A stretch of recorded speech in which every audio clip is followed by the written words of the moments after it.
नमस्कार, आप देख रहे हैं दूरदर्शन किसान। मौसम खबर में आप सभी का स्वागत है। मैं हूं मोनालिसा।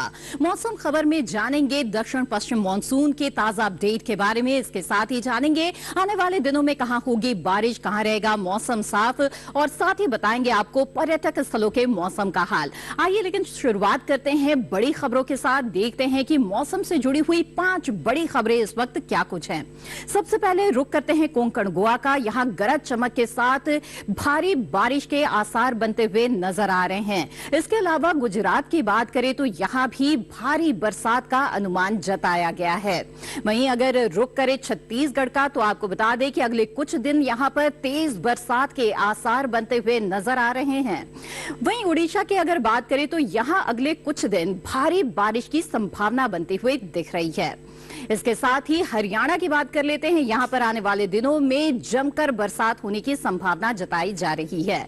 तो ये थी मौसम से जुड़ी हुई 5 बड़ी खबरें। अब नजर डाल लेते हैं मॉनसून ट्रैकर पर। बता दें आपको दक्षिण पश्चिम मॉनसून की ताजा स्थिति के बारे में। भारत मौसम विज्ञान विभाग के अनुसार जो जानकारी मिल रही है उसके अनुसार देश के लगभग कई हिस्सों में मॉनसून पहुंच चुका है। और जैसा कि आप देख रहे हैं कि दक्षिण पश्चिम मॉनसून जो है वो हरियाणा और पंजाब में पहुंच चुका है। साथ ही राजस्थान के कुछ हिस्सों में कल मॉनसून ने दस्तक दे दी। इसके अलावा आने वाले 2 से 3 दिनों के दौरान राजस्थान के कुछ और हिस्सों में, साथ ही गुजरात के अधिकतर हिस्सों में मॉनसून के पहुंचने की संभावना है। इसके अलावा 2 से 3 दिनों के अंदर देश के जो बाकी हिस्से हैं वहां भी मॉनसून के पहुंचने के लिए परिस्थितियां अनुकूल बनी हुई है। आइए आगे बढ़ते हैं और बता दें आपको कि आने वाले दिनों में बरसात की क्या स्थिति रहेगी। मौसम पूर्वानुमान आपको बता देते हैं कि किन इलाकों में इस वक्त सावधान रहने की जरूरत है और कहां पर आपको नजर बनाए रखना है। आपको बता दें कि छत्तीसगढ़ और ओडिशा में भारी बारिश की संभावना जताई जा रही है और ऐसे में यहां पर आपको सावधान रहने की जरूरत है। इसके साथ ही देश के और भी कई हिस्से हैं जहां पर भारी बारिश हो सकती है। पूर्वोत्तर के तमाम इलाकों में भारी बरसात की संभावना है और यहां पर आपको नजर बनाए रखने की जरूरत है। इसके अलावा दक्षिण भारत की बात करें तो यहां भी तटीय आंध्र प्रदेश, तटीय कर्नाटक, केरल, तमिलनाडु और पुडुचेरी में भी भारी बरसात की संभावना जताई जा रही है।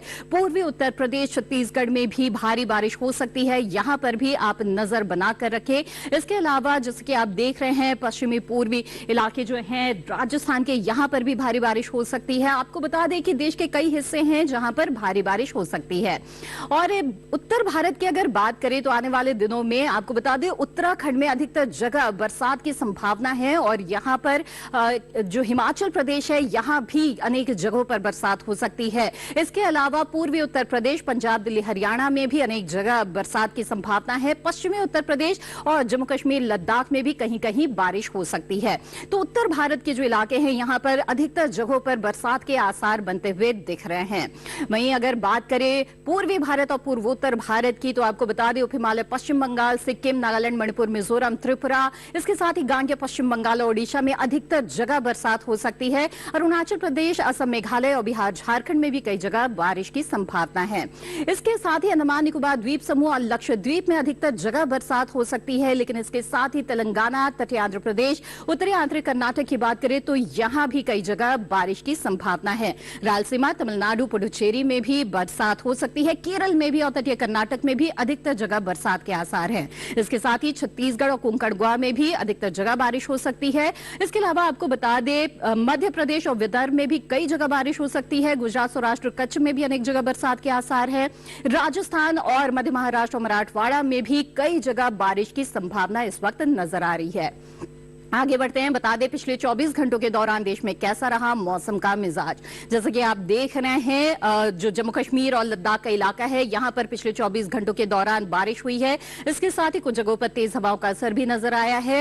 हिमाचल प्रदेश, उत्तराखंड, पंजाब, दिल्ली, हरियाणा में भी कई जगह बरसात हुई है और पश्चिमी और पूर्वी उत्तर प्रदेश में भी कहीं कहीं बादल बरसे हैं। इसके अलावा पश्चिमी राजस्थान, पूर्वी राजस्थान की बात करें तो यहां तेज हवाओं का असर नजर आया है। इसके साथ ही आपको बता दें कि बिहार, झारखंड, ओडिशा और आगे पश्चिम बंगाल में कई जगह बरसात हुई। साथ ही ओडिशा, झारखंड, बिहार में तेज हवाएं भी चली हैं। इसके साथ ही उप हिमालय, पश्चिम बंगाल, सिक्किम में भी बरसात हुई है और तेज हवाओं का असर नजर आया है। अरुणाचल प्रदेश, असम, मेघालय और पूर्वोत्तर के बाकी हिस्सों में भी बरसात हुई है। तेलंगाना, तटीय आंध्र प्रदेश, रायलसीमा में भी पिछले 24 घंटों के दौरान बादल बरसे। तमिलनाडु, पुडुचेरी और केरल में भी बारिश हुई है। इसके अलावा अंडमान निकोबार द्वीप समूह और लक्षद्वीप में भी बरसात हुई है। तटीय कर्नाटक में कुछ जगहों पर बरसात हुई है। साथ ही कहीं कहीं पर तेज हवाएं भी यहां पर चली है। इसके अलावा रुक करते हैं अब मध्य भारत और पश्चिम भारत का। आपको बता दें कि मध्य प्रदेश, छत्तीसगढ़ में कई जगह बरसात हुई है। साथ ही तेज हवाओं का असर भी रहा है। इसके अलावा विदर्भ और कोंकण, गोवा, मध्य महाराष्ट्र, मराठवाड़ा में भी बादल बरसे हैं। गुजरात में भी कुछ जगहों पर बारिश हुई है। साथ ही कहीं कहीं तेज हवाएं जो हैं वो भी चली हैं। तो इसी के साथ यहां पर मौसम खबर में वक्त हो गया है एक छोटे से ब्रेक का। ब्रेक के बाद भी मौसम से जुड़ी हुई कई और जानकारियां आपके लिए लेकर हाजिर होंगे। आप बने रहें दूरदर्शन किसान पर।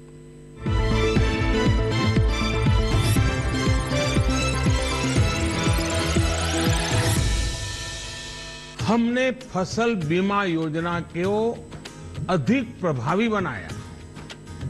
उसके दायरे में ज्यादा किसानों को लाए। नहीं है डर, नहीं फिकर, मिली हमें नई डगर। फसल का करवा के बीमा, किसान की चिंता को छीना। हुआ सुरक्षित कल, सुरक्षित फसल निश्चित किसान। फसल बीमा सबका समाधान।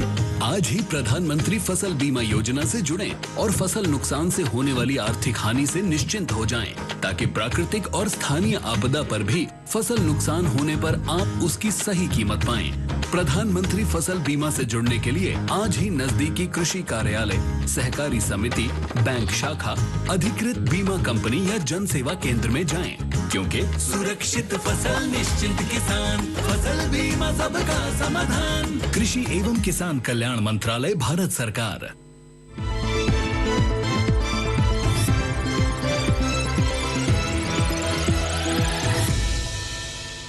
ब्रेक के बाद आप सभी का फिर से स्वागत है। आप देख रहे हैं मौसम खबर। आइए मौसम खबर में आगे बढ़ते हैं और देश के तापमान की स्थिति के बारे में आपको बताते हैं।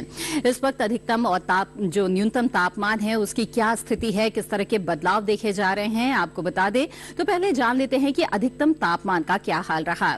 गांगे पश्चिम बंगाल की बात करते हैं। यहाँ पर अधिकतम तापमान सामान्य के मुकाबले 3 से 5 डिग्री ज्यादा दर्ज किया गया। तो अधिकतम तापमान में यहाँ पर कुछ बढ़ोतरी इस वक्त देखी जा रही है। वहीं अगर बात करें जम्मू कश्मीर, लद्दाख की, तो यहाँ पर भी अधिकतम तापमान में बढ़ोतरी देखी जा रही है। सामान्य से 1 से 3 डिग्री ज्यादा यहाँ पर अधिकतम तापमान दर्ज किया गया। इसके अलावा देश के बाकी हिस्सों का भी रुख करते हैं और देखते हैं कि किस तरह का अधिकतम तापमान यहाँ पर चल रहा है। बात करें पूर्वी मध्य प्रदेश की, तो यहाँ पर भी अधिकतम तापमान में बढ़ोतरी है। सामान्य की तुलना में 1 से 3 डिग्री ज्यादा यहाँ पर तापमान दर्ज किया गया। वहीं अगर बात करें असम, मेघालय और नागालैंड, मणिपुर, मिजोरम और त्रिपुरा की, तो यहाँ पर अधिकतम तापमान सामान्य से 1 से 3 डिग्री ज्यादा दर्ज किया गया। उप हिमालय, पश्चिम बंगाल, सिक्किम, बिहार, झारखंड, ओडिशा में भी इसी तरह का अधिकतम तापमान रहा है और सामान्य से 1 से 3 डिग्री ज्यादा यहाँ पर अधिकतम तापमान दर्ज किया जा रहा है। यानी कि जो तापमान है उसमें कुछ बढ़ोतरी यहाँ पर इस वक्त देखी जा रही है। तटीय आंध्र प्रदेश की बात करें तो यहाँ पर अधिकतम तापमान सामान्य से 1 से 3 डिग्री ज्यादा दर्ज किया गया। साथ ही तमिलनाडु, पुडुचेरी में भी इसी तरह का अधिकतम तापमान रहा, यानी कि सामान्य के मुकाबले 1 से 3 डिग्री ज्यादा। आगे बढ़ते हैं। बता दें आपको पश्चिमी और पूर्वी राजस्थान में किस तरह का तापमान रहा। यहां पर अधिकतम तापमान में कुछ कमी आई है। सामान्य के मुकाबले 5 डिग्री कम यहां पर अधिकतम तापमान दर्ज किया गया। जी हां, तो यहां पर एक विपरीत स्थिति हम देख रहे हैं और यहां पर जो अधिकतम तापमान है उसमें कुछ कमी इस वक्त आई है। वहीं पश्चिमी उत्तर प्रदेश की बात करें तो यहां पर भी अधिकतम तापमान सामान्य से कम दर्ज किया गया है। सामान्य के मुकाबले 3 से 5 डिग्री कम यहां पर अधिकतम तापमान रहा। वहीं बात करें अगर कोंकण, गोवा की, तो यहां पर भी अधिकतम तापमान में कुछ कमी देखी जा रही है। सामान्य के मुकाबले 3 से 5 डिग्री कम तापमान यहां पर दर्ज किया गया है। आगे बढ़ते हैं। देश के बाकी हिस्सों के बारे में आपको बता दें। हिमाचल प्रदेश और पंजाब की जहां तक बात है, यहां पर भी जो अधिकतम तापमान है उसमें कुछ कमी देखी जा रही है और सामान्य की तुलना में यहां पर अधिकतम तापमान 1 से 3 डिग्री कम दर्ज किया गया है। वहीं अगर रुक करें गुजरात का, तो यहां पर भी जो अधिकतम तापमान है वो कुछ कम चल रहा है और सामान्य के मुकाबले 1 से 3 डिग्री कम यहां पर अधिकतम तापमान रहा। इसके अलावा बता दें आपको तटीय कर्नाटक और केरल के बारे में, तो यहाँ पर भी अधिकतम तापमान में कुछ कमी आई है और सामान्य की तुलना में यहाँ पर अधिकतम तापमान 1 से 3 डिग्री कम दर्ज किया गया है। जहाँ तो कई ऐसे जगह है जहाँ पर जो अधिकतम तापमान है उसमें सामान्य से कुछ कमी देखी जा रही है। और मैदानी इलाकों में सबसे ज्यादा तापमान दर्ज किया गया मदुरई में, जहाँ पर अधिकतम तापमान 38.8 डिग्री सेल्सियस रहा। तो तमिलनाडु के मदुरई में जो मैदानी इलाके हैं उनमें सबसे ज्यादा तापमान रहा। न्यूनतम तापमान की स्थिति पर आइए नजर डाल लेते हैं। आपको बता दें जम्मू कश्मीर और लद्दाख में न्यूनतम तापमान सामान्य की तुलना में 5 डिग्री ज्यादा दर्ज किया गया। तो जो न्यूनतम तापमान है यानी कि रात का तापमान है उसमें यहाँ पर कुछ बढ़ोतरी देखी जा रही है। हिमाचल प्रदेश की जहां तक बात है तो यहाँ पर भी न्यूनतम तापमान बढ़ा हुआ है। सामान्य के मुकाबले यहाँ पर न्यूनतम तापमान 3 से 5 डिग्री ज्यादा दर्ज किया गया। इसके अलावा अगर बात करें हम उप हिमालय पश्चिम बंगाल और सिक्किम की, तो यहाँ पर जो न्यूनतम तापमान है वो सामान्य की तुलना में 1 से 3 डिग्री ज्यादा दर्ज किया गया। तो यहाँ पर भी न्यूनतम तापमान में कुछ बढ़ोतरी देखी जा रही है। इसके साथ ही अगर राजस्थान की बात करें, पूर्वी और पश्चिमी राजस्थान में यहाँ पर न्यूनतम तापमान सामान्य की तुलना में 3 से 5 डिग्री कम दर्ज किया गया। इसके अलावा बात करते हैं कोंकण गोवा की, तो यहाँ पर भी न्यूनतम तापमान में कुछ कमी देखी जा रही है। सामान्य की तुलना में 1 से 3 डिग्री कम यहाँ पर न्यूनतम तापमान दर्ज किया गया है। जबकि अगर रुख करें हम मध्य प्रदेश का यानी कि पूर्वी पश्चिमी मध्य प्रदेश का, तो यहाँ पर भी न्यूनतम तापमान में कमी देखी जा रही है। सामान्य से 1 से 3 डिग्री कम यहाँ पर तापमान दर्ज किया गया। साथ ही दिल्ली हरियाणा में भी इसी तरह का न्यूनतम तापमान दर्ज किया गया। वहीं तेलंगाना और तटीय आंध्र प्रदेश की बात करते हैं, यहाँ पर भी न्यूनतम तापमान में कमी आई है। सामान्य की तुलना में 1 से 3 डिग्री कम यहाँ पर तापमान दर्ज किया गया है। तमिलनाडु और पुडुचेरी में भी इसी तरह का न्यूनतम तापमान रहा। मैदानी इलाकों में सबसे कम तापमान दर्ज किया गया पूर्वी मध्य प्रदेश के हिसार सिवनी में। सिवनी में जो न्यूनतम तापमान है वो 20 डिग्री सेल्सियस दर्ज किया गया है। तो जाना आपने कि मैदानी इलाकों में सबसे ज्यादा और सबसे कम तापमान कहाँ रहा। आइए अब जान लेते हैं देश के तमाम अहम शहरों में जो तापमान की स्थिति है वो क्या दर्ज की गई है।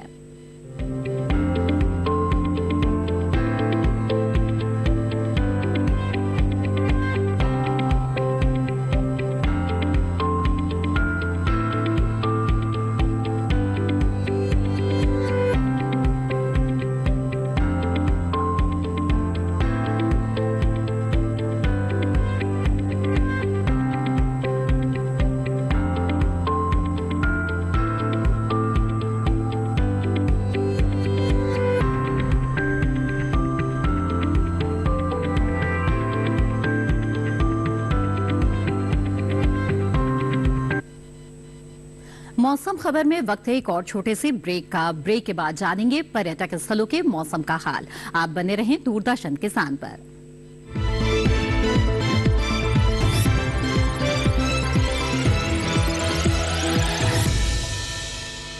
जानेंगे क्या है किसानों का हाल।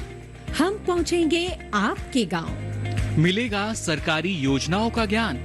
जब लगेगी चौपाल, देखिए चौपाल चर्चा सोमवार से शुक्रवार सुबह 9 बजे सिर्फ दूरदर्शन किसान पर।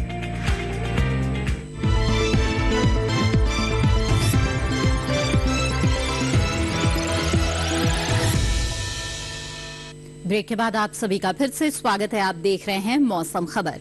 आइए मौसम खबर में आगे बढ़ते हैं और जानते हैं कि अगले 4 दिनों के दौरान आपको पर्यटक स्थलों में किस तरह का मौसम मिल सकता है।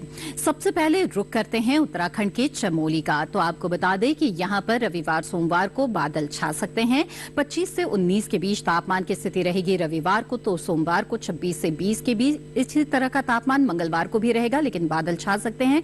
बारिश की भी संभावना है। बुधवार को भी बरसात के आसार है और 25 से 19 के बीच यहाँ पर तापमान की स्थिति बनी रहेगी। यहाँ तो उत्तराखंड के चमोली का हाल आपने जान लिया। आगे बढ़ते हैं अब हिमाचल प्रदेश के मनाली की अगर बात करें तो यहाँ पर रविवार और सोमवार को बादल छा सकते हैं, साथ ही बारिश की भी संभावना बन सकती है। 24 से 15 तापमान की स्थिति रहेगी, वहीं 23 से 15 के आसपास रहेगा तापमान सोमवार को। मंगलवार की बात करें तो यहाँ पर बरसात के आसार है। 22 से 17 के बीच यहाँ पर तापमान रहेगा और इसी तरह का तापमान बुधवार को भी देखा जाएगा, साथ ही बारिश की संभावना है।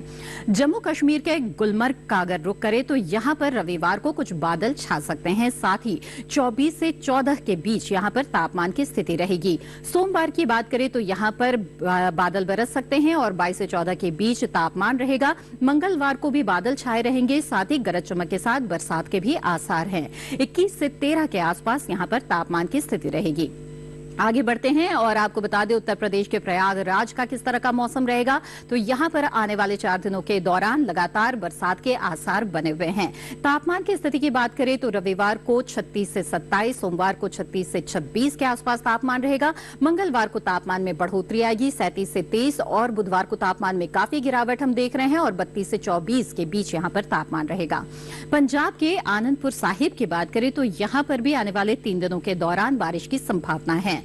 रविवार को 33 से 26 के बीच यहां पर तापमान की स्थिति रहेगी। लगभग इसी तरह का तापमान सोमवार को भी रहेगा और 34 से 25 के बीच रहेगा तापमान मंगलवार को। बुधवार की बात करें तो यहां पर बादलों की लुकाछुपी चल सकती है और 35 से 25 के बीच यहां पर तापमान की स्थिति रहेगी। इसके अलावा आगे बढ़ते हैं, रुक कर देते हैं राजस्थान के जोधपुर का। तो यहां पर आपको बता दें कि लगातार बादलों की लुकाछुपी चल सकती है आने वाले 4 दिनों के दौरान। रविवार को तापमान रहेगा 33 से 26 के बीच, तापमान में 3 डिग्री की बढ़ोतरी देख रहे हैं। सोमवार को 36 से 26 यहां पर तापमान रहेगा। इसी तरह का तापमान मंगलवार को भी देखा जाएगा। बुधवार को फिर से गिरावट आएगी और 31 से 26 के बीच तापमान रहेगा, यानी लगातार ताप में उतार चढ़ाव की यहाँ पे स्थिति नजर आ रही है। बिहार के गया की बात करें तो यहाँ पर रविवार को कुछ बादल छा सकते हैं। 36 से 27 के बीच यहाँ पर तापमान रहेगा। सोमवार को बादल बरस सकते हैं। 35 से 27 के बीच तापमान की स्थिति रहेगी। इसके साथ ही मंगलवार को 36 से 26 के बीच तापमान रहेगा और बरसात की संभावना है। बुधवार को 35 से 27 के आसपास रहेगा तापमान और बादल छा सकते हैं। आगे बढ़ते हैं और दूसरे हिस्सों का रुख करें। मिजोरम के आइजॉल की आइए बात कर लेते हैं। तो यहाँ पर आने वाले 4 दिनों के दौरान आपको बरसात मिल सकती है। जहाँ तापमान जहाँ रविवार को रहेगा 26 से 19 के बीच, तो वहीं सोमवार को 26 से 20 के आसपास तापमान रहेगा। मंगलवार को भी इसी तरह के तापमान की स्थिति रहेगी। बुधवार को 27 से 20 के बीच तापमान की स्थिति रहेगी। जी हाँ, यहाँ पर तापमान में कुछ खास उतार चढ़ाव नहीं है, लेकिन बरसात के आसार लगातार बने हुए हैं। मध्य प्रदेश के खजुराहो की बात करें तो यहाँ पर बादल छा सकते हैं। बादलों के लुका-छुपी आपको अगले 4 दिनों के दौरान मिल सकती है। रविवार को तापमान रहेगा 32 से 24 के बीच में, तो यहाँ पर 1 डिग्री की गिरावट आएगी। सोमवार को 31 से 23 के आसपास तापमान रहेगा। मंगलवार को 31 से 23 तापमान बरकरार रहेगा और 31 से 24 के बीच तापमान रहेगा बुधवार को। तो यहाँ पर भी तापमान में बहुत ज्यादा हेरफेर नहीं है। और आगे बढ़ते हैं, आंध्र प्रदेश के अमरावती की बात कर लेते हैं। तो यहाँ पर जो हम देख रहे हैं आने वाले 2 दिनों के दौरान बारिश हो सकती है। रविवार को तापमान रहेगा 38 से 26 के बीच, तो वहीं सोमवार को 37 से 25 के आसपास तापमान की स्थिति रहेगी। लगभग इसी तरह का तापमान मंगलवार को भी रहेगा और बुधवार की बात करें तो उसमें भी बुधवार को भी इसी तरह का तापमान रहेगा और कुछ बादल छा सकते हैं। जी हाँ, तो आपने जाना कि किस तरह से पर्यटक स्थलों का मौसम मिलेगा आपको अगले 4 दिनों के दौरान। आइए आगे बढ़ते हैं और बात करते हैं कि इस मौसम में आपको खेती किसानी में किन किन बातों का ध्यान रखना चाहिए। आइए जान लेते हैं कि पंजाब, हरियाणा और आसपास के हिस्सों में किसानों के लिए इस वक्त कृषि विशेषज्ञों की क्या सलाह है, वो किस तरह के कृषि कार्य इस वक्त कर सकते हैं। हिमाचल प्रदेश के कुल्लू में सेब की खेती कर रहे किसान सेबों की अच्छे से देखभाल करें। इस समय इसमें स्कैब का हमला देखा जाता है। ऐसे में जरूरी कीटनाशकों का इस्तेमाल करें। सेब के बागों या फिर नर्सरी में पानी इकट्ठा न होने दें। हिमाचल प्रदेश के कुल्लू में ही अनार की खेती कर रहे किसान इनके बागों को साफ सुथरा रखें। आसपास उगी खरपतवार को समय समय पर हटाते रहें। अनार के पौधों में फूल आने पर तितली से बचाएं, जिसके लिए जरूरी कीटनाशक भी इस्तेमाल कर सकते हैं। यहाँ पर किसान टमाटर की फसल को कीटों से बचाने के लिए उचित कीटनाशकों का छिड़काव करें। साथ ही टमाटर के पौधों को गिरने से बचाने के लिए सहारा दें। कुल्लू में इस समय राजमा और मक्का की बुआई की जा सकती है। बुआई से पहले इनके बीजों को अच्छे से उपचारित कर लें। पंजाब में किसान धान की रोपाई कर लें। धान की रोपाई के 7 दिनों के अंदर मिट्टी में 30 किलो यूरिया प्रति एकड़ डालें। इस समय यहाँ धान की बासमती किस्मों जैसे CSR 30 और पूसा बासमती 1509 की नर्सरी लगाई जा सकती है। पंजाब के किसान अमरूद की फसल को कीटों से बचाएं। इसके लिए वो उचित कीटनाशकों का इस्तेमाल कर सकते हैं।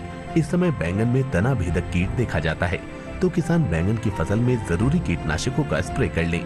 हरियाणा में कपास के किसान इस समय सिंचाई और कीटनाशकों का छिड़काव न करें। कपास की फसल की पहली सिंचाई करने से पहले निराई गुड़ाई कर लें और खरपतवारों को हटा दें।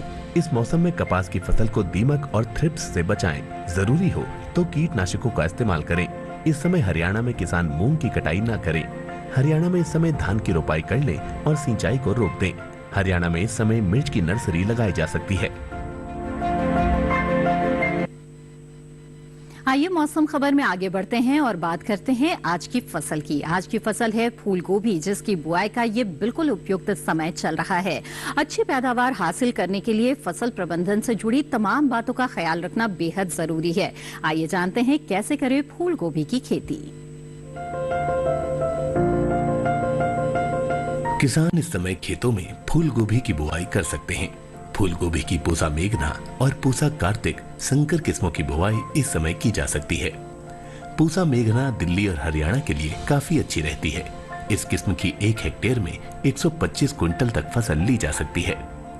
पूसा मेघना का आकार मध्यम होता है।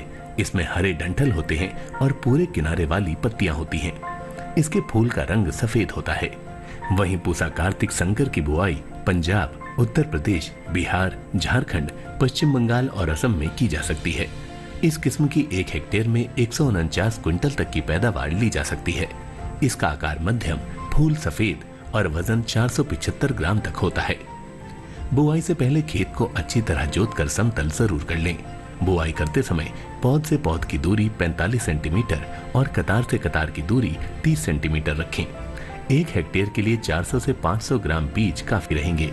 फसल को रोग से बचाने के लिए बिजाई से पहले बीजों को उपचारित जरूर कर लें। बीजोपचार से मिट्टी और बीज जनित रोगों से बचाव होता है। फूल गोभी को अधिक खाद और उर्वरक की जरूरत होती है। जब पौध 4 से 6 हफ्ते की हो जाए तो उनकी रोपाई कर लें। रोपाई के तुरंत बाद और फिर 7 से 10 दिन के अंतराल पर सिंचाई करें। इसके अलावा खरपतवार पर काबू पाने के लिए महीने में 2 बार निराई जरूर करें। ऐसा करने से फसल अच्छी होगी। फसल को सुंडी और हीरक पतंगा से बचाने के लिए स्पाइनोसेट दवा की 2 मिलीलीटर यानी 2 छोटे चम्मच मात्रा को 10 लीटर पानी में मिलाकर छिड़काव करें। इसके अलावा रस चूसने वाले कीटों की रोकथाम के लिए थायामेथोक्साम की 2 ग्राम मात्रा यानी 1 छोटा चम्मच को 10 लीटर पानी में मिलाकर छिड़काव करें। ध्यान रखें कि जहां कीटों का अधिक प्रकोप हो, सिर्फ वहीं दवा का छिड़काव विशेषज्ञों की सलाह से करें। इससे लागत में भी कमी आएगी और पर्यावरण और सेहत को भी नुकसान कम होगा। तो देखा आपने कि फूल गोभी की किन उन्नत किस्मों का आप चुनाव कर सकते हैं और किस तरह से वैज्ञानिक विधि को आप अपना सकते हैं। इसी के साथ मौसम खबर में आज बस इतना ही। उम्मीद है कि मौसम खबर से आपको मदद मिल रही होगी।